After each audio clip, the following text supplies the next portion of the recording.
Get started, I need to give you a few disclosures. I'm not an attorney, I'm not a CPA, and therefore this is not to be considered tax advice, but rather just information about the process and how it works. And so with that in mind, we're going to kind of dive in tonight.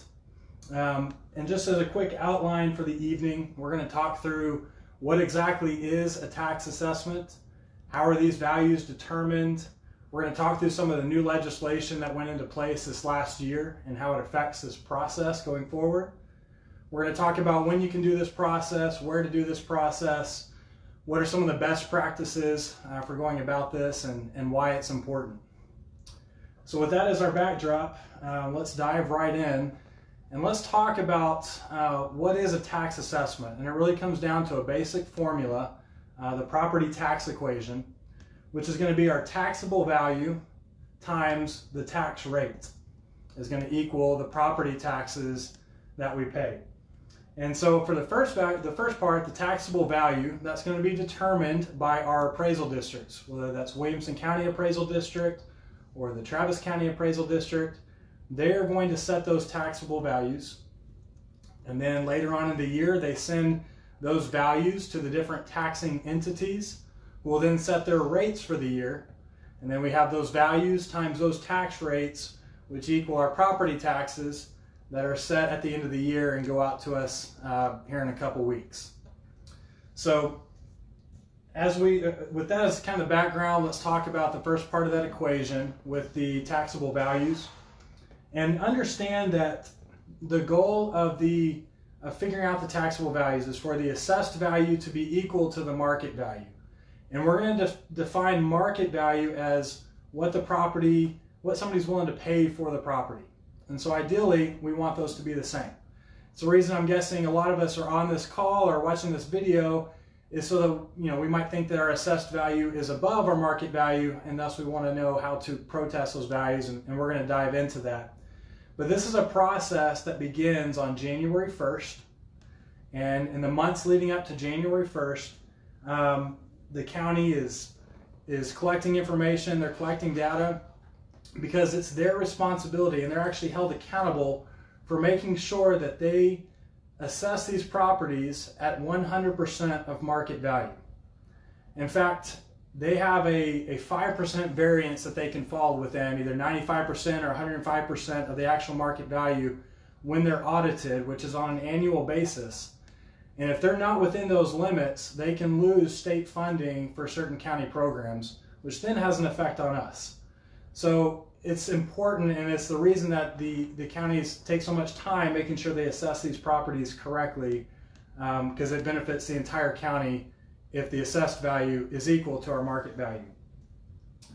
One thing to keep in mind, and it might be a slight misconception, is that the market value, there's no limit to how much the market value can fluctuate in a given year.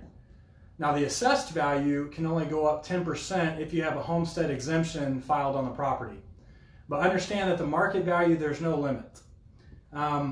But with that, I think this is a good time to dive into the legislation that was passed this last year in Senate Bill 2, because it did affect, it's going to affect how counties are able to assess properties and how the taxing entities are going to be able to tax these values.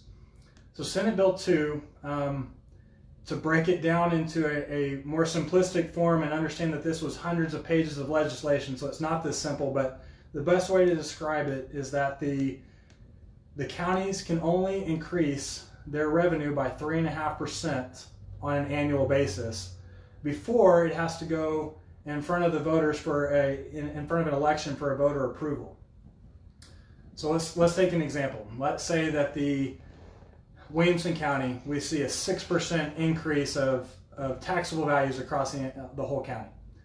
Now, when those values get passed on to the taxing entities, if they were to leave the tax rates exactly the same, we'd see a 6% increase in revenue. In order to get this passed, this would require an election and voter approval to approve this type of increase in the property taxes. So when it goes to these taxing entities, and let's keep with this same 6%, if they choose to lower the taxes to bring it down to 3.5% or less, no vote is required, and that's kind of the point of Senate Bill 2 was to lower what the counties were raising property values each year. So understand that there's a lot of provisions in this bill, and this is a very simplistic form, but you know, things like the rolling 3-year average has to be 3.5%. So if one year it's 5%, other years it's 2%, you can get closer to that 3.5% average where it's accepted. Another provision they put in the bill is that if the governor declares a state of emergency, it's not in effect. And this is actually what happened a couple weeks ago as Governor Abbott declared a state of emergency for the state of Texas. And so as counties have, for the last several months, been preparing on how to deal with Senate Bill 2, after all, it's not really going to matter this year because it's going to revert back to the 8% revenue growth that it was prior to this bill. So what we can take from this is understand that there is a bill in place to protect property taxpayers' rights and how much counties can increase their revenue in a given year. But it's not going to take effect this year, but it will be a part of the process in years going forward. So one thing that I also want to point out is, you know, we talked about the difference between or how these property taxes are calculated with the taxable value and the tax rates. It's important for us to understand that we have rights on both parts of this equation. As a property owner, you have a say in the taxable value of your property, which is why we're here tonight to talk how to appeal those values. But we also have a say in the tax rates that are set. And I bring this up because I think it's a part of the process that many of us aren't familiar with and haven't been very involved with in the past, myself included. But last year, for example, the Williamson County Appraisal District took on 62,000 tax appeals. That's a large percentage of our county. That's over 25%. I think closer to 30% of property owners appealed their property taxes.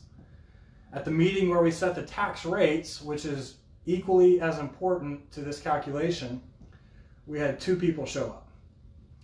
And so it's important to understand that as a taxpayer, we have rights on both parts of this equation to make sure we're involved in the process on both sides there. So I missed the slide there. Okay, so let's dive into the market value and how this market value is determined. As we mentioned, this is a value as of January 1st, and they spent several months collecting data, and they do this in a variety of ways. They send out sales questionnaires that they ask people to fill out. They'll do phone surveys. These questionnaires might ask you what you sold your home for or what you bought your home for in a given year. They're going to work with realtors to get information from realtors about neighborhoods and different areas, sales data. They're going to compile all this information, and they're going to use it to determine broad-based increases or decreases for a given area or neighborhood based on the information that they have. Once they've collected this information, they're going to send out a notice of appraised value. And it's important to note kind of what's going on. You might have read about it in the news, but part of the issue in Travis County is these are typical ways that information is collected. It came out that Travis County had been using proprietary data from CoreLogic that they didn't have access to or weren't supposed to have access to, and it's created lawsuits and thus created issues with how they go about collecting data. They've done it the same way for so long that that's become their main source. And so it's interesting, they've come out in a statement and said that they will not be assessing properties, be putting out new assessments to properties this year. And I wish we had a little more information to give you on exactly what that's going to look like. I guess we're going to find out here in a couple weeks. But getting information has been difficult as we've tried to reach out and just haven't been able to get some very clear answers on what this is going to look like for us as a consumer if you're a property owner in Travis County. But our understanding is that the assessments you received last year are going to be similar to the assessments you received this year, unless your market value last year was higher than your assessed value. And there's a good chance you can see your assessed value move closer to that true market value. This will also be interesting in the appeal process. If with CoreLogic sending out a cease and desist order, this means that Travis County isn't allowed to look at any of this data that's provided. And this is the way that many people will support their evidence of a lower value. So I'm not sure exactly how it's going to play out when we bring information from the MLS or other sales data from CoreLogic, if it's going to be usable information or not. And I'm sure this is going to create a lot of questions, and we're going to stay on top of this and try to really figure out how this is going to work over the next couple weeks. But we're kind of up in the air on the process as well. But we can speak to how this process is going to work within Williamson County, and this is their process for collecting data, and it's been their process for a while, and it's allowed them to have pretty accurate information going forward. But let's get back on track. We talked about them providing these broad-based increases or decreases, putting it together, and sending out your notice of appraised value. So your notice of appraised value, this is typically sent out in the first part of the month of April. Talking to Alvin Langford, they said they're going to postpone this to the middle of the month. So here in the next couple days, you'll be receiving your notice of appraised value in the mail. For those that aren't extremely familiar with the form, we're going to take a look at it. And I'm not sure exactly what you can see from the screen. Again, having to change up the format makes it a little difficult. But I'll kind of highlight a few things on here. The important things to note when you receive this form in the mail, there is some important information on here. And so just to kind of point it out, in the top left, you're going to have your quick reference ID and your online passcode. And when we go to appeal online, these are going to be the two pieces of information that you're going to need to proceed with the online appeal. Below that, you're going to see your protest filing deadline, which for this year is going to be May 15th. And then you're going to see the exemptions that are on your property. This is a great way to see if you have a homestead exemption, if you have an over 65 or disabled person exemption, to make sure that they're on the county's records. Below that, you're going to see information about last year's taxable value, along with this year's proposed tax value and your proposed market value. So these are important pieces of information that you're going to find on the top half of the page of your notice of appraised value. On page 2, you're going to see all the different taxing entities that charge taxes on that property, on that taxable value. So this is a great way, again, to see the different rates and how it affects what you pay in property taxes. So we have this slide on where to go. It's not going to matter too much this year because with everything going on with the pandemic, both Travis County and Williamson County have kind of banned the walk-ins, and so the location is less important. But what I will point out, and a site that you need to write down, is their websites. For Williamson County, it's going to be wcad.org, wcad.org, and for Travis County, it's going to be traviscad.org. This is going to be your friend in the process of appealing your property taxes, about finding information about your property. This is going to be the place to go.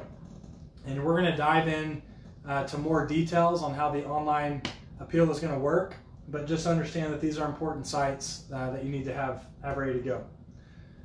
The next thing we can talk through is why go through the process of an appeal. And one, as we mentioned earlier, it's a right that we have as a taxpayer to make sure that the values that we're paying on taxes on is accurate. The other reason is that this can have a compounding effect for years to come. And let me kind of outline what that looks like. So let's take an example. Let's say that this year your property is worth $300,000 and the county comes and they raise it by 5%, and your property value is going to go to $315,000. You got a tax rate of 2.5%.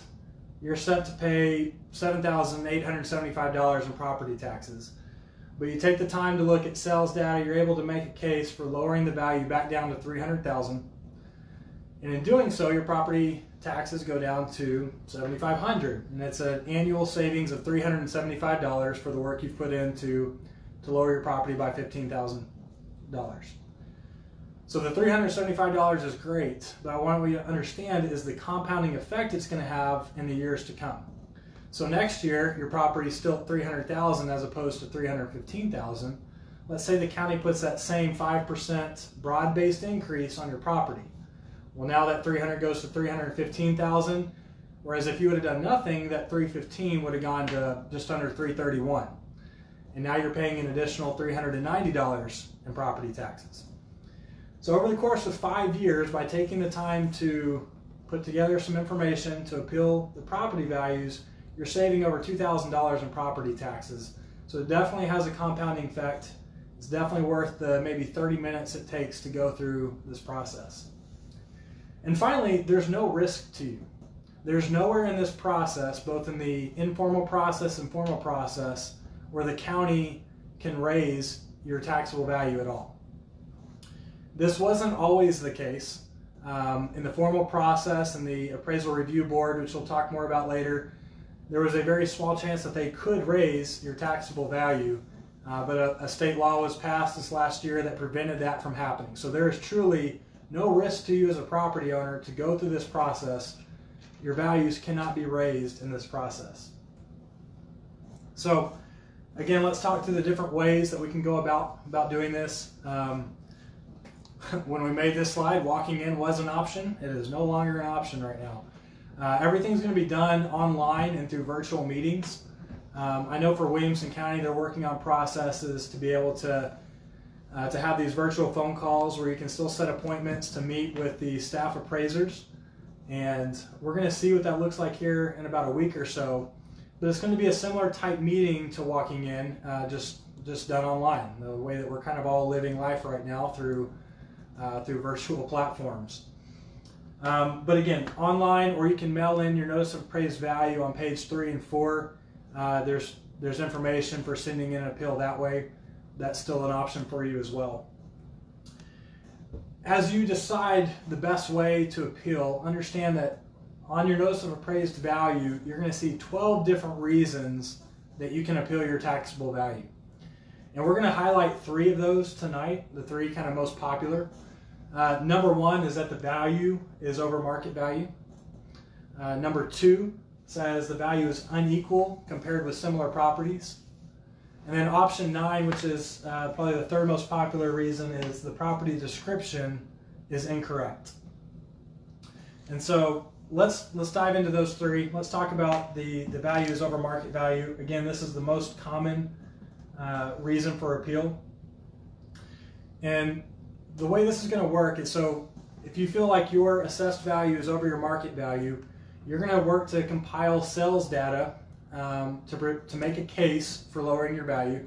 And this is where our team and different realtors can come in hand to give you access to a lot of the sales data in your neighborhood, in your area, show you what homes have been selling for, so you can get a clear picture of if your property is assessed correctly or if it's overvalued. You know, from this information, there's a couple things that we like to point out. Let's see here. So this is called a CMA, comparative market analysis. This is what we as realtors use to look at the sales data, and I understand you might not be able to completely see it, so I'll just kind of hit on some of the highlights. And what we're going to look at, we're going to look for homes that have similar square footage, that were built around the same year, determine if they're in the same section of neighborhood, because we know that certain sections might draw a premium compared to others. We can even dive in and look at specific homes, and maybe they were on a green belt, or maybe they had a larger lot of land that made their value or their property more valuable. We're going to look at all the different aspects of the homes that have sold to make sure you have all the information before you present to the county to be able to give a clear case for why you believe your property should be lowered. So that's going to be the main reason we appeal, is that the market value, or that the assessed value is over the market value.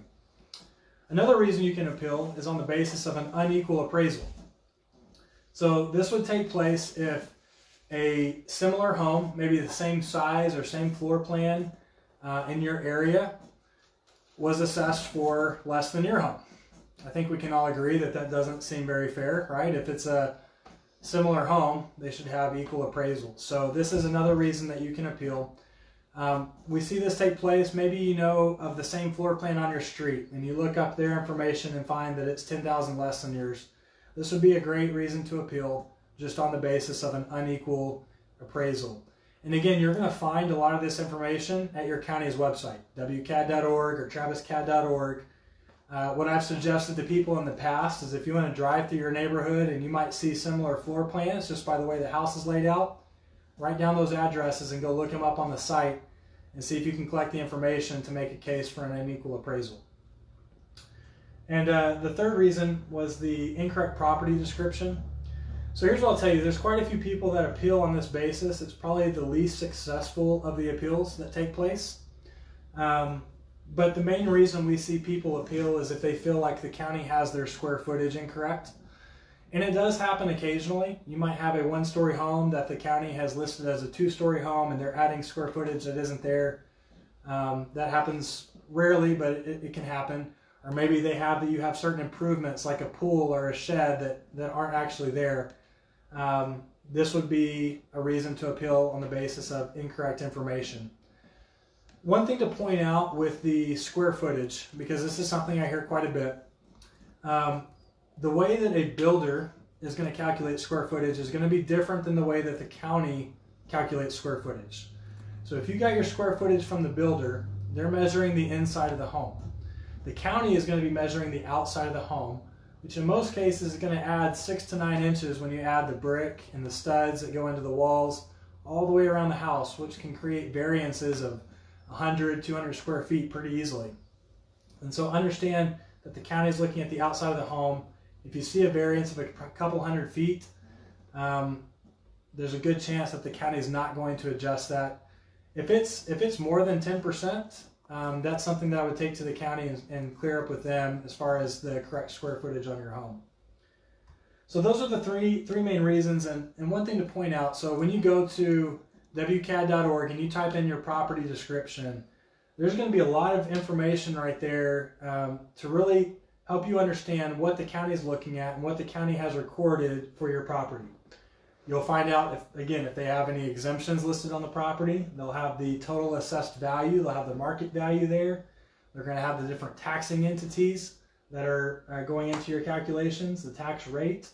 But they're also going to have the improvements. They'll show you your square footage. They'll show you what improvements they have listed on the property. And so this is a great place to find out exactly what the county is assessing your property on, and to take a minute or two to look over and make sure the information is correct is certainly worth the time. So again, we talked about exemptions briefly. Make sure you're taking advantage of the exemptions that you're allowed to. If you're a homeowner and it's your primary homestead, you should have a homestead exemption on your property. If you are the owner of this home as of January 1st in that year, then you can file a homestead exemption. If you haven't filed that yet, again, this can be done from the county's websites under their Forms tab. And you've got until April 30th to file these homestead exemptions. It takes about 10 minutes. It's definitely worth your time. If you're going to do this process, make sure you have a driver's license that is updated with your current address.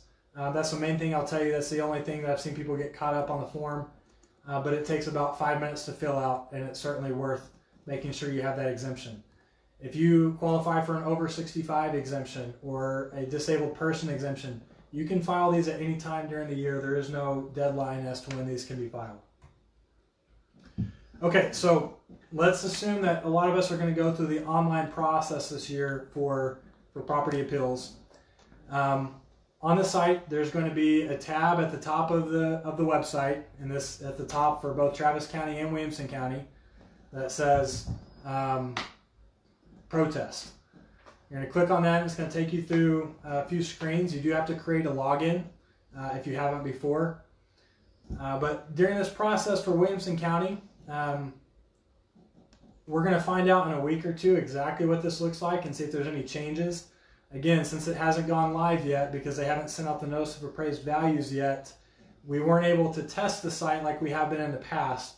So we're going to speak to the way it's been in the past, and if there are revisions, we'll make sure to update this in the comments here in a week or two. But talking to the way it's been in the past, for Williamson County, they're going to ask you, what do you think your property should be valued at? And you're going to plug in a number.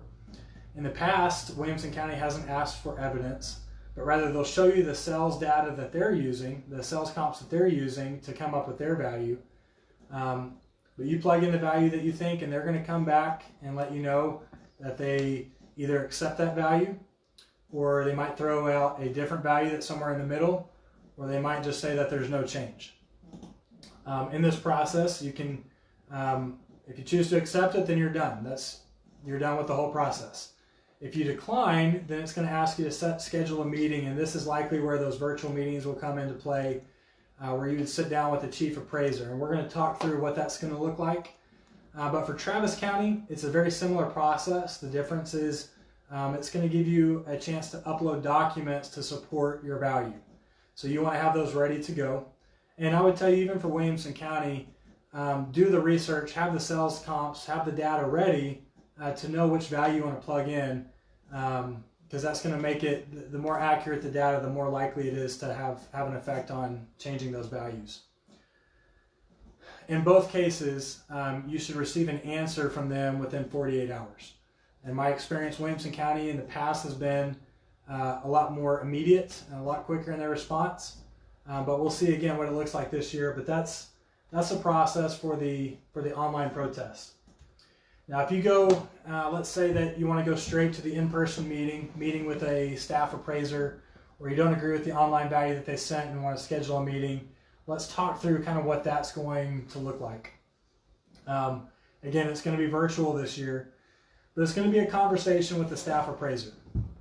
And in this conversation, you want to be prepared to talk through why you believe your value should be lowered. You want to make sure that you understand the data that you're presenting to them, because they're gonna have data in front of them that they're looking at, and they're using that to make their case as well. And one thing to understand in this process is you're not going against the chief appraiser. The chief appraiser's not, excuse me, the staff appraisers aren't going against you in this process. They're trying to do their job, and their job is to make sure that the properties are assessed for 100% of market value. And so it's not that y'all are on different ends of the table. It's just they're doing their job, you're doing your job, and exercising your right as a property owner. If you feel like it's overvalued, this is your chance to present your case. So with that, I would say be respectful, treat them like you would want to be treated in your job, and it's going to make for a much more pleasant conversation. And there's a chance that an agreement can be reached, and if an agreement is reached, you accept that value and you're done with the process. If you can't agree on a value, then you're going to move forward to a formal protest, which happens with the Appraisal Review Board. The Appraisal Review Board is going to be a board of three members that are there to listen to these cases. And in that meeting, it'll be you and the staff appraiser and these three board members. And you're going to go through a very similar process that you just went through with the staff appraiser, presenting your evidence, presenting your case.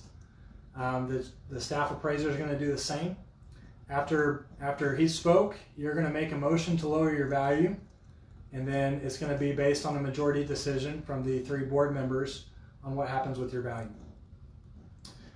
So this is the process. One thing I just want to highlight and emphasize in both the informal and formal process: make sure you have evidence, make sure you understand the data that you're presenting. What I was told is that about a third of the people that walk in come in with no evidence, no paperwork. They just want their values lowered, and they can't tell anyone why it should be lowered other than they just want it to be. So we're here to help. We're here to help provide this information. Reach out to our team, and we have agents ready to help to make sure that you have the best information available to present the best case. So this is the process. I know we kind of blitzed through it a little bit. I want to open it up to questions. I'm not sure if we have any questions online. If we don't have any questions right now, leave us a question in the comment, and we'll answer those as we go. But again, I want to thank you for joining us this evening. Hopefully this was helpful information, and we look forward to continuing to help throughout the year. Y'all have a great evening. Thanks. Bye-bye.